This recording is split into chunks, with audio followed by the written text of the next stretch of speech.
Barre-toi! Casse-toi, je t'ai dit. Qu'est-ce qu'il faut de plus? T'en as pas vu assez? Et arrête de me regarder comme ça, t'as rien écouté, t'as rien compris. Comment je dois te dire pour que ça imprime? Écoute, pauvre conne, je suis pas quelqu'un de bien, je suis pas une belle personne. Je suis une sale bête, une bouteille de gaz dans une cheminée et je vais finir par te sauter au visage, tu t'approches trop comme ça a fait avec les autres. Mais tu sais pas de quoi tu parles, j'ai essayé, ça sert à rien, on change pas, on change jamais. Et quand même, de toute façon, ici, y a pas deuxième chance, on n'efface pas les ardoises. Me dis pas que t'es pas au courant, que t'as pas vu. Ça imprime partout dans les journaux, sur les écrans, dans le regard des gens. C'est même écrit en grand sur les immeubles la nuit, quand les gens bien comme toi sont endormis.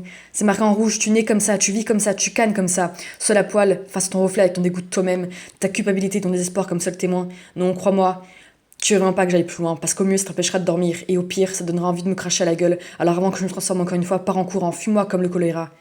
Non, j'ai braqué personne, planté personne, buté personne, mais je suis un vaillou, c'est comme ça qu'on dit tout simplement.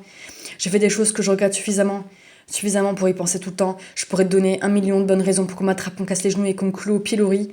Et si un jour on vient me chercher, j'hésiterai pas à sortir les mains sur la tête sans faire d'ennui. Mais avant que ça arrive, je voudrais que tu saches que j'ai compris que je passe mes nuits entre cacheton et insomnie, et que je vais me battre pour reconstruire un apprenti, repenti, et tant pis, si ça me prend toute une vie. Pardon, que je parle un peu moins fort? Ah, on vous dérange en fait, merde.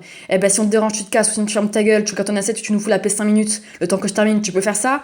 Qu'est-ce qu'il y a, ça te gêne qu'on te fasse comme ça devant tout le monde? Bah ouais, c'est chiant, je comprends mon gars, mais dis-toi que t'as de la chance, toi. Toi, t'es né bien comme il faut, t'es solide, t'es cohérent, tu mets personne mal à l'aise dans les restaurants, tu dors bien sur tes oreilles, t'es un bon petit français, t'es beau, t'es bien, comme un magazine de déco, comme une maison témoin. Ça ne t'arrive pas ces choses-là, hein? Tu vois absolument pas de quoi je parle? Eh ben, ouvre pas trop la porte de ton placard alors, tu pourrais être surpris. Ça va te faire tout drôle le soir où les choses que tu penses avoir enfouies te font savoir qu'en fait elles étaient là, juste là, planquées sous le tapis. Elles sortent une main puis plantent une seringue dans le pied avant de disparaître. Et alors là, ça te prend à la gorge comme des odeurs d'ammoniac, ça te colle des sueurs froides, t'as les dents qui claquent. Mais non, je me calme pas, il sait pas ce que c'est lui. Il sait pas ce que c'est d'être un crevard, d'être mal foutu, d'être une crasse, un pantin, d'être le terrain où le bien et le mal s'affrontent. Il sait pas ce que c'est. Non, j'ai braqué personne, planté personne, buté personne, mais je suis un voyou, c'est comme ça qu'on dit, tout simplement.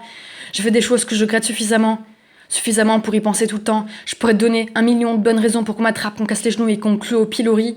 Et si un jour vient me chercher, j'hésiterai pas à sortir les mains sur la tête sans faire d'ennui.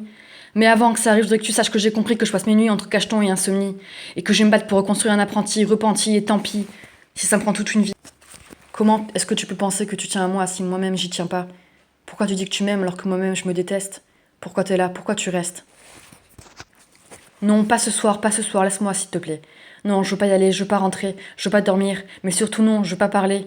Ce soir, je veux juste hurler, j'ai besoin d'ouvrir les vannes, tu comprends, de tout lâcher, comme un puceau qui ment, d'hurler mes mots pesants, avec mon adolescent qui n'a jamais mué, d'hurler ma peur de l'abandon, ma recherche frénétique d'attention, mon besoin de reconnaissance en permanence, comme un chien des caresses, mes tentatives désespérées de me faire passer pour un mec que je suis pas et que je serai probablement jamais, d'hurler mon absence de